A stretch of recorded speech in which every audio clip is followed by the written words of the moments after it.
আসসালামু আলাইকুম।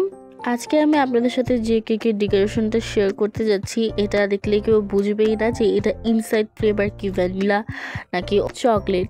তো এটার ইনসাইড ফ্লেভার ছিল চকলেট উইথ কফি। অ্যান্ড এই কেকটা আমি বানিয়েছিলাম আমার কাজিনের বার্থডের জন্য।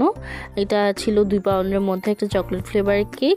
এই কেকের মধ্যে যে ক্রিমটা ইউজ করছি সেটা হচ্ছে গিয়ে আমি চকলেট গানাশ অ্যান্ড হচ্ছে গিয়ে কফি পাউডার ইউজ করেছি ক্রিমটার মধ্যে, এতে করে কফির স্ট্রং একটা ফ্লেভার পাওয়া যায়। তো এই যে আমরা কেকটা ক্রাম কোটিং করে নিয়েছি অ্যান্ড ক্রাম কোটিং করার পরে এটা ফ্রিজে বেশিক্ষণ সেট করে নেই বিকজ টাইম একদম অল্প ছিল। আমার কাজিনের বার্থডের জন্য এই কেকটা বানিয়েছিলাম। তারপর হচ্ছে কেকটাকে আমি ক্রাম কোটিং করে ফ্রিজে সেট হতে দিয়ে দিয়েছিলাম। তারপরে কেকটাকে ফিনিশিং দেওয়ার জন্য এখানে আমি স্কাই ব্লু কালারের ক্রিম নিয়ে নিয়েছিলাম। এটা হচ্ছে ট্রান্সের ব্লু কালারটা অল্প একটু দেওয়ার পরে হচ্ছে এই সুন্দর স্কাই ব্লু কালারের কালারটা চলে এসেছে আমার। তো যেহেতু ছেলে মানুষ তো দ্যাটস ওয়াই আমি এই কালারটাই করেছি। আমি সবসময় ডার্ক কালারগুলো অ্যাভয়েড করি বিকজ আমার মনে হয় যে ডার্ক কালার মানে না খাওয়াটাই বেটার। তো এটা সবাই যে যার পছন্দ মতো কাস্টমাইজ করে নেয়।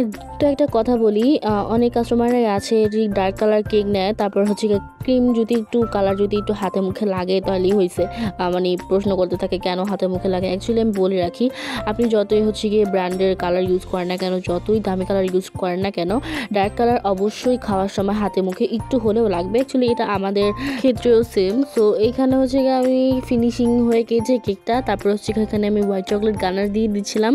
অ্যাকচুয়ালি এই ডিজাইনটা না ভ্যানিলা কেকের ডিজাইনের মতো দেখতে, তো দ্যাটস ওয়াই হচ্ছে আমি বলেছিলাম যে এটা দেখলে কেউ বুঝবেই না যে এটা ভ্যানিলা কেক নাকি হচ্ছে চকলেট কেক।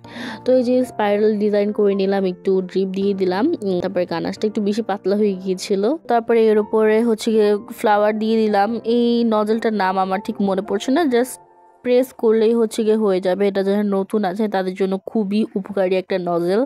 তারপর হচ্ছে আমি ব্লু কালারের বাটারফ্লাই দিয়ে দিলাম 3টা। তারপর হচ্ছে সুগার বল দিয়ে দিয়েছি। অ্যান্ড এই তো আমার কেকের ফাইনাল রেজাল্ট অনেক সুন্দর হয়েছিল এবং টেস্টটাও কিন্তু অনেক ভালো হয়েছিল। তো আপনারাও নিতে চাইলে কিন্তু আমাদের পেজে ইনবক্স করতে পারেন।